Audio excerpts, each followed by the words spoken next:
You know, life is often approached as though it were a serious business, a matter of consequence and solemnity.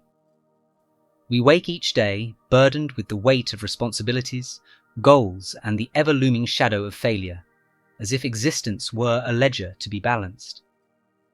But what if I were to tell you that life, in its most fundamental sense, is not a problem to be solved, nor a drama to be endured, but a game, a play, a dance, a music that is meant to be enjoyed rather than mastered? Ah, now you may protest. But Alan, life is full of suffering, full of struggle. How can one speak of games when people hurt and die? And to that I respond, precisely because it is so serious, it is all the more important to remember that we are players, actors upon a stage, improvising in a grand theatre, whose script is never fully written. Consider for a moment a child at play. The child does not pause to ask, what is the purpose of building this sandcastle? Or am I winning at stacking these blocks?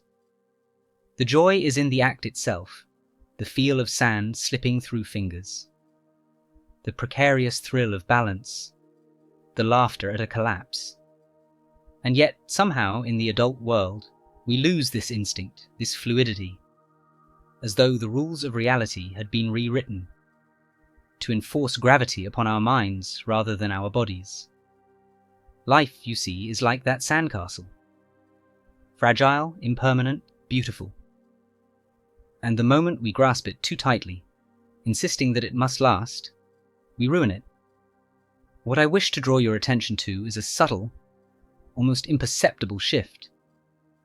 To awaken to life as a game is not to become frivolous nor careless. On the contrary, it is to engage with every moment fully, to play with awareness, to dance with the unpredictability of existence. You cannot cheat at this game, and there is no prize in the conventional sense. The only measure is whether you are awake enough to notice the music, the rhythm, the unfolding patterns of your own being. And the paradox is delicious.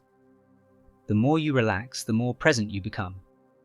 The better you play, the more alive you feel.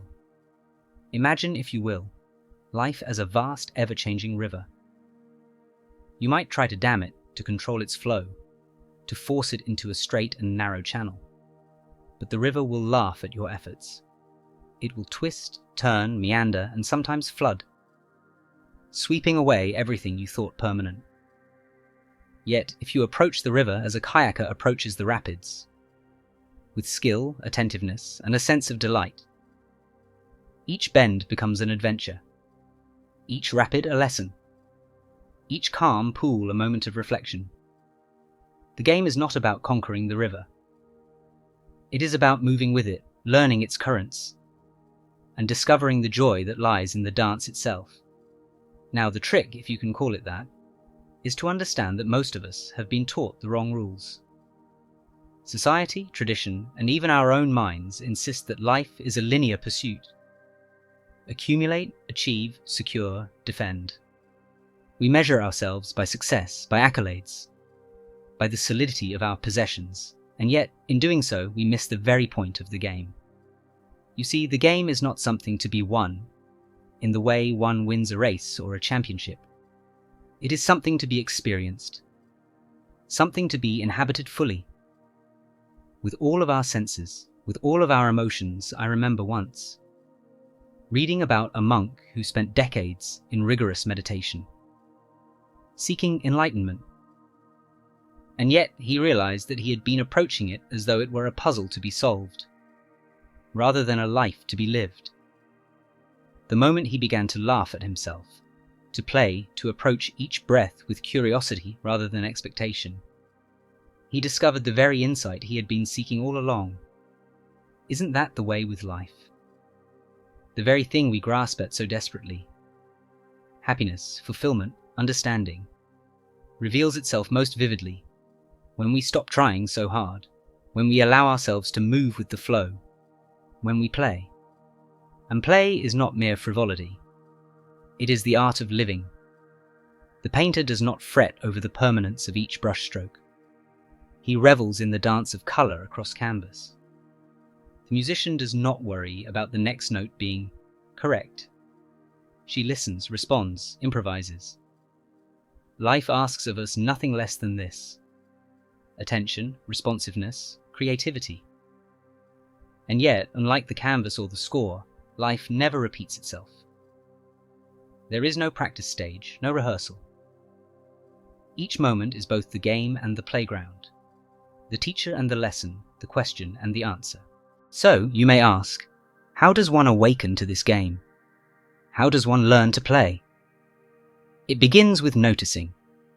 Notice the way the wind brushes your skin. Notice the rhythm of your heartbeat. Notice the flicker of thought as it arises and fades. The impermanence of every sensation, every desire, every fear. And then, with that noticing, step lightly. Move as though you are dancing with the universe itself. Because in truth, that is exactly what you are doing. The player and the game are not separate. The very act of living is the act of playing. And the very act of playing is the act of living. Now let us consider the idea of rules, not the rules imposed by society, but the rules that life itself seems to offer. Every game has its boundaries, and life is no exception.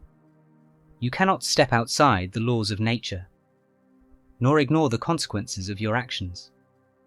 But within those boundaries lies an infinite playground. The paradox is beautiful. The more fully you embrace the rules, the more freedom you find. A chess player understands that mastery comes not from rebelling against the rules, but from understanding them so intimately that the game becomes a dance, a conversation, a living expression of mind and spirit. Life is precisely the same. And herein lies the subtlety. We often struggle because we confuse seriousness with gravity. We think that if life is important, we must be solemn, tense, and meticulous, as though each moment were a ledger to be balanced, or a mountain to be climbed. But life does not require solemnity. It requires attention, delight, and a willingness to improvise. Imagine a jazz musician on stage, each note a spontaneous creation, yet informed by years of study and understanding. There is no fear of mistakes, because the mistake is simply another possibility, another variation in the music of existence. This is what I mean when I say life is a game. It is improvisation, presence, responsiveness, and above all, play. And oh, how much tension arises when we forget this. The mind becomes a battlefield of anxieties, plans, regrets, and ambitions. We clutch at outcomes as if grasping them too tightly will make them real. Yet paradoxically, it is the very act of letting go, of playing with what comes, that allows the flow of life to reveal itself. Picture a kite in the sky. The flyer does not control the wind. He learns to dance with it. A tug too harsh and the string snaps. Too loose and the kite drifts. But with sensitivity, with awareness, with a kind of playful attention, the kite soars effortlessly. That kite is your life, and your awareness is the string that connects you to the currents of existence. Now consider this. Every encounter, every conversation, every moment of solitude or chaos is a move in the game.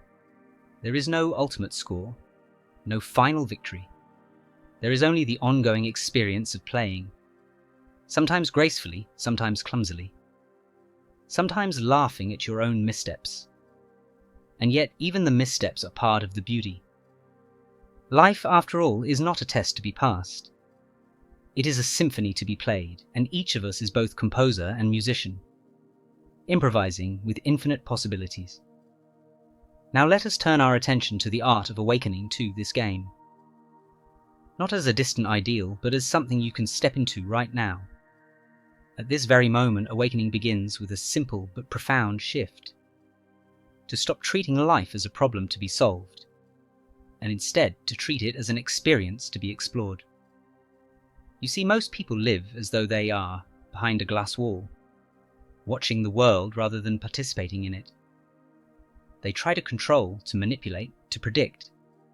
And in doing so, they miss the subtle rhythms, the unexpected harmonies, the hidden jokes of existence that make life so irresistibly alive. Consider the experience of walking through a forest. The trees do not insist upon being noticed. The wind does not demand attention. Yet when you step into their presence with awareness, suddenly every leaf, every shadow, every flicker of light becomes a part of a symphony. You begin to notice the rustle of creatures unseen, the shifting patterns of sunlight, the soft chorus of life unfolding in countless forms.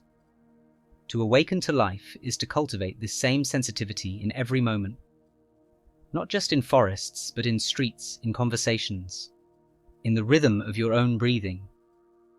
It is the ability to play with what is given rather than resist it. And herein lies the secret. The game is not about achieving perfection. It is about participation. Imagine a child learning to ride a bicycle. The child does not master balance by remaining still. Mastery comes through falling, wobbling, adjusting, laughing, and trying again. Of engagement, of being present and responsive, is what develops skill, awareness, and confidence. Life is no different. Each encounter, each challenge, each unexpected turn is an invitation to play, to improvise, to experiment with your awareness, your choices, and your delight. The trick, if one can call it that, is to take nothing too seriously. Not your successes, not your failures, not even your own self. We spend so much time defining who we are, clinging to identities, roles, and labels, as if the self were something solid. Yet the self, like the river, like the sandcastle, like the kite in the wind, is fluid, impermanent, always shifting. To play the game of life is to embrace this fluidity, to move with it, to delight in the impermanent, the unexpected, the fleeting. It is to laugh at your own insistence on control, and to discover freedom in the very moment that seems most ordinary, most trivial, most mundane. And oh, how much beauty hides in the mundane, if only we awaken to it. A cup of tea, a passing smile, a sudden gust of wind, a thought that arises and dissolves. These are not interruptions of the game. They are the game itself, and each is an opportunity to play fully, without expectation, without grasping, with the joy of discovery. And so we arrive at one of the most curious lessons of all. Life is playful precisely because it is unpredictable. We fret about the future as though it were a solid road, but in truth, the path ahead is a weaving, twisting pattern, like smoke rising from a fire, constantly forming and dissolving. To insist upon certainty, to demand control over every twist, is to deny the very nature of the game. The moment you allow for uncertainty, the moment you relax into the flow, you begin to discover a kind of joyous creativity that is impossible under the weight of rigid expectations. You start to improvise, to respond with spontaneity, and suddenly life is no longer a burden, but a symphony of possibilities. And yet there is also the art of restraint. Play does not mean chaos. Just as a dancer moves with awareness of the stage, just as a musician listens to the silence, as much as to the notes, we too learn to navigate life with sensitivity. There is a rhythm, a pulse, a hidden order that becomes visible only to those who are awake enough to see it. We begin to recognize the patterns of cause and effect, the ebb and flow of opportunity, the gentle nudges that life provides when we are present enough to notice. And when we play with this awareness, we find ourselves both freer and more grounded, able to engage fully without grasping, to act decisively without rigid control. Perhaps one of the most exquisite lessons is the relationship between effort and surrender. We tend to imagine that life rewards constant striving, yet so often it is in the letting go, in the playful experimentation, in the willingness to engage without obsession, that we find mastery. Consider the surfer riding a wave. She does not push the ocean, nor fight it. She aligns herself with its energy, feeling each twist and turn, each surge and retreat. In the very act of surrendering to the wave, she experiences the thrill, the beauty, the exhilaration of the ride. So too in life, mastery is not domination, but attunement, a dance of attention, play and awareness. And there is one final delight in understanding life as a game. The realization that your failures are not failures at all. They are moves in the dance, experiments in the play, vital experiences without which the game could not unfold. Every stumble, every misjudgment, every moment of confusion is part of the texture, the richness, the tapestry of living. And once you see it this way, you begin to laugh more freely, to take risks without fear, to embrace the impermanence, the absurdity, the exquisite surprise of existence. Life is a game, you are the player. And the secret, my friends, is that you cannot lose, you cannot win. There is only playing, and in the playing there is awakening. There is discovery. There is joy. Now imagine, if you will, life as a vast meadow at dawn, where the mist hangs low and the first light touches every blade of grass with gold. There is no urgency here, no need to conquer or accumulate. The meadow simply exists, breathing, shimmering, unfolding, moment by moment. And so it is with existence itself. We rush through our days as if we were running a race. But awakening to the game of life is like pausing in that meadow, letting the air fill your lungs, letting the silence fill your mind. The moment itself becomes the playground, and the act of noticing, of feeling, of being fully present becomes the dance. Every leaf that quivers in the morning light, every bird that arcs through the sky, every ripple in the nearby stream is an invitation to play. And the beautiful paradox is that the more you allow yourself to engage with these ordinary miracles, the more extraordinary life becomes. There is a rhythm here, a music beneath the apparent chaos, and when you attune yourself to it, even your most mundane tasks become part of the symphony. Washing dishes, walking to work, speaking with a friend, all can become dances of awareness, movements of joy, gestures of playful consciousness. And let us not forget the human heart in this game. Relationships, friendships, even fleeting encounters are part of the play. When we approach others with a sense of curiosity rather than ownership, with wonder rather than expectation, we discover the same principle. Connection is a dance, not a transaction. Each person we meet offers a reflection, a challenge, a spark of inspiration. And when we learn to interact as participants in the game, rather than competitors in a race, our lives become richer, lighter, more luminous. Perhaps the most profound aspect of all this is the realization that the game has no beginning and no end.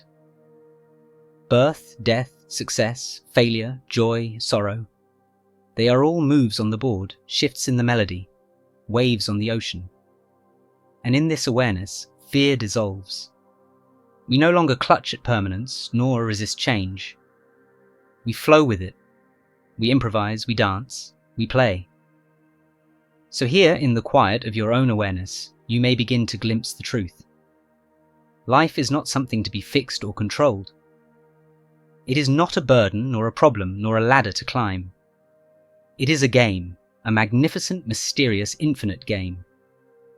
And the only question that matters is this: will you awaken and play? Will you laugh at the unpredictability, delight in the fleeting, and move with grace through the unfolding mystery? For in the playing you find freedom. In the playing you find joy.